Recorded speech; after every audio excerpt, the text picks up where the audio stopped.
जय श्री राम। आपका स्वागत है आपके अपने चैनल वास्तु विजय में। आज हम बात करेंगे खास करके राशियों की।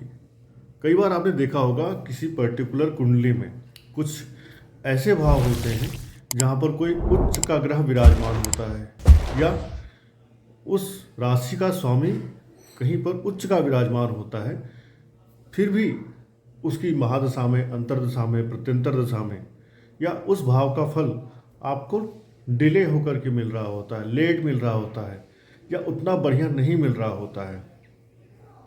तो इसकी क्या एक वजह हो सकती है? तो इसी चीज़ को हमने जब थोड़ा सा और देखा तो ऐसे ही जानकारी निकालते निकालते कुछ जानकारियाँ आपको मिलती हैं। हमने अपने गुरु जी से सीखा था राशियों के एक विशेष प्रभाव के बारे में। तो जो राशियाँ होती हैं, एक तो आपने जाना चर अचर द्वि स्वभाव, ठीक है। एक तो राशियों का स्वभाव ये होता है, चर राशि है, मूविंग होती हैं। स्थिर राशियाँ जो होती हैं वो फिक्स होती हैं, और जो ड्यूअल नेचर की होती हैं उनको द्वि स्वभाव बोलते हैं। तो जो काम आपको ऐसा करना हो कि हमेशा चलता रहे, जैसे आपकी कोई ट्रांसपोर्टेशन का काम है, गाड़ियाँ चलनी हैं या आपके बसेस हैं, आप चाहते हैं कि आपका बस का काम चलता रहे, ट्रकें हैं, ट्रकें चलती रहें, टैक्सी हैं, ओला उबर हैं, चलती रहें, तो आपको चर राशि में या चर लग्न में वो काम प्रारंभ करना चाहिए। ऐसे ही अगर आप कोई फैक्ट्री बना रहे हैं, कोई मकान बना रहे हैं, कोई प्लांट लगा रहे हैं, जो प्लांट आप चाहते हैं कि लंबे टाइम तक ये अपनी जगह पे रहे, बना रहे, लंबे टाइम तक ये हमारा साथ दे, तो उसको स्थिर लग्न में करते हैं। जब स्थिर राशि आपके लग्न में होती है तब करते हैं। अब कोई ऐसा काम हो जो अस्थाई भी हो और अस्थाई भी हो, ऐसे काम को द्वि स्वभाव लग्न में करते हैं।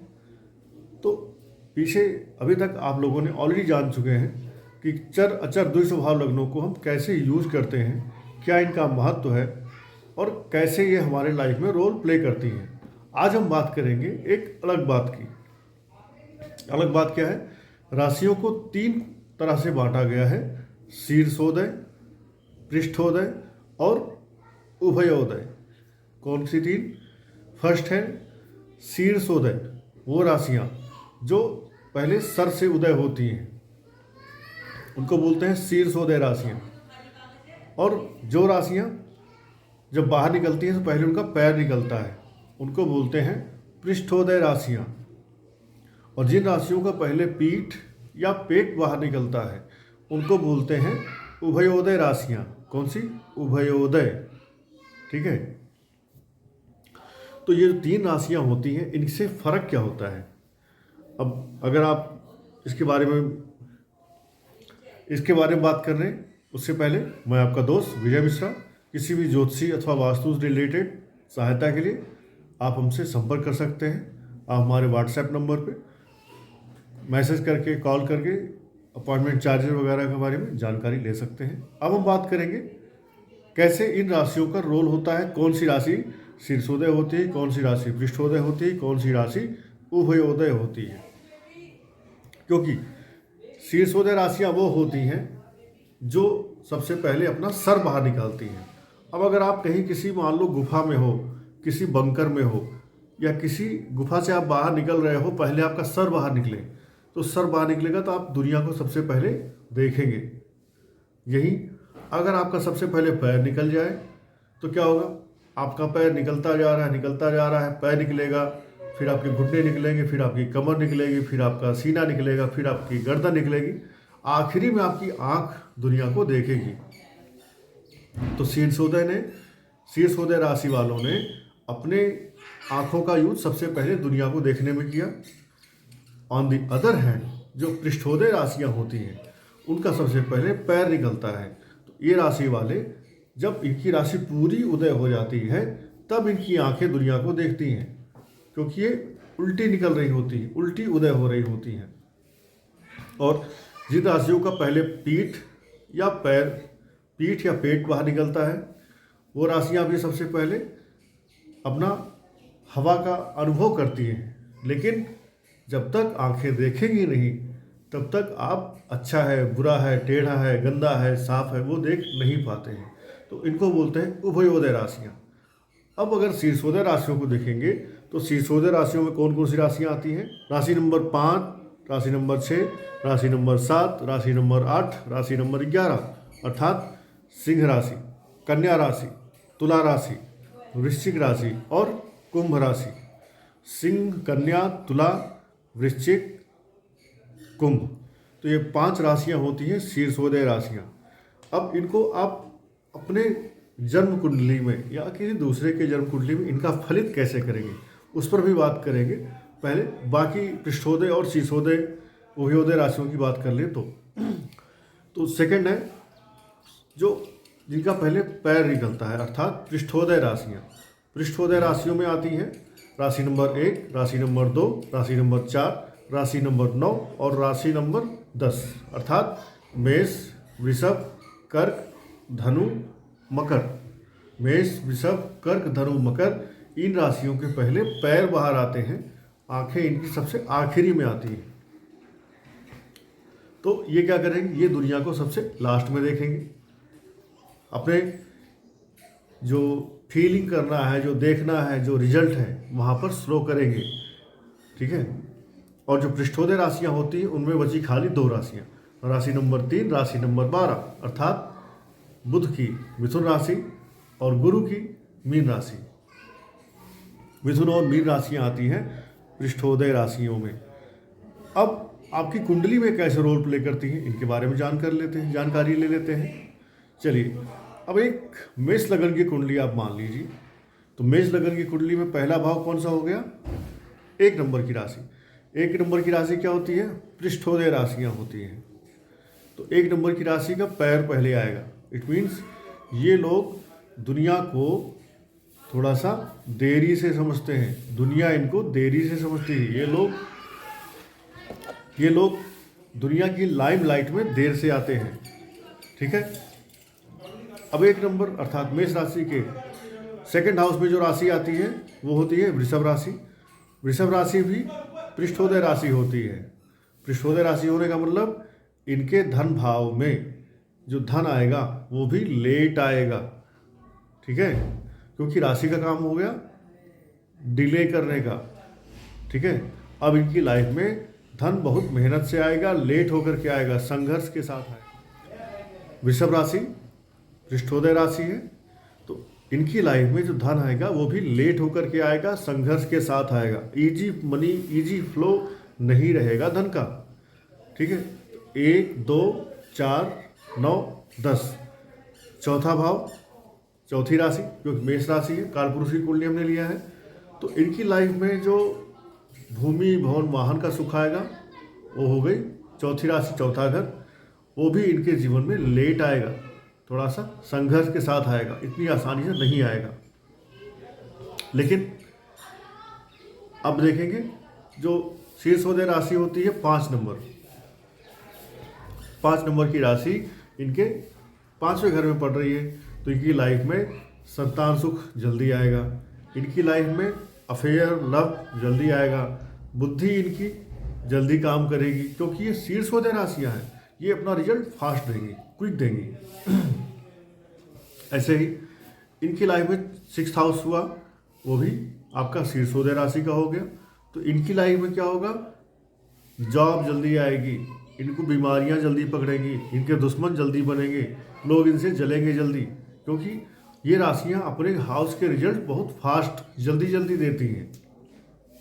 अगर किसी के धन भाव में शीर्षोदय राशि आ जाए 5, 6, 7, 8 जैसे हैं, तो उसके लाइफ में जैसे पैदा होगा और छोटा बच्चा होगा तभी से उसके घर में धन की इनकमिंग शुरू हो जाएगी। तो पैसा कमाना उसके घर में उसके घर वाले शुरू कर देंगे जैसे वो पैदा हुआ उस बच्चे की वजह से, ठीक है।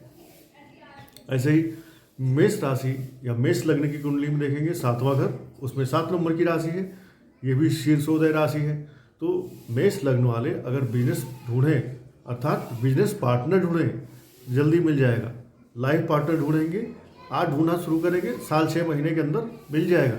तो आपको शादी जल्दी हो जाएगी, आपका बिजनेस स्टार्ट करना हो वो जल्दी हो जाएगा, आपको बिजनेस पार्टनर ढूंढना हो वो जल्दी मिल जाएगा। आप कोई अकल्ट रिसर्च गुप्त ज्ञान लेना चाहो, सीखना चाहो, 8 नंबर की राशि आपके 8वें घर में पड़ रही है।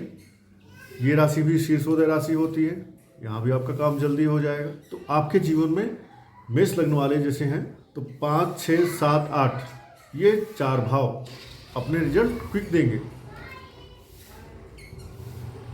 और 11 नंबर की राशि वो भी शीर्षोदय राशि होती है, सिर से निकलती है। तो आपके जीवन में जो लाभ होगा, लाभ भी आपके जीवन में जल्दी होंगे। कोई भी काम आप करेंगे तो उससे आपको जो गेन होने हैं, आपकी इच्छा पूर्ति होनी है, वो भी आपको कहीं ना कहीं होती रहेगी। इस इच्छा पूर्ति के लिए इस इच्छा पूर्ति के लिए आपके लग्नेश, आपके भाग्येश, आपके लाभेश ये भी जिम्मेदार होंगे।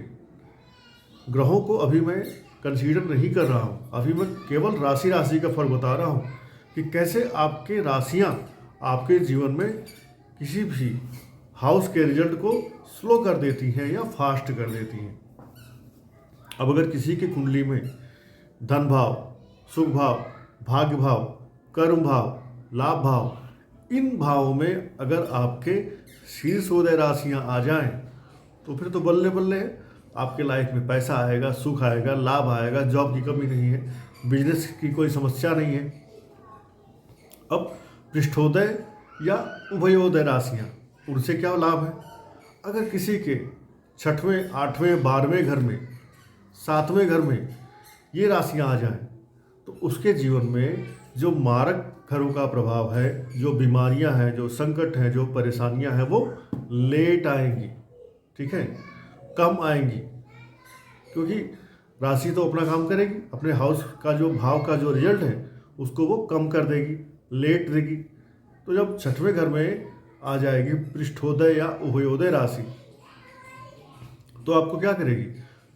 पृष्ठोदय और उभयोदय राशियाँ 6वें, 8वें, 12वें में आ जाएं, 7वें में आ जाएं, मारक घर में आ जाएं तो आपको नेगेटिव रिजल्ट जो आने वाला है उसका जो एम्पलीट्यूड है वो कम हो जाएगा, ठीक है।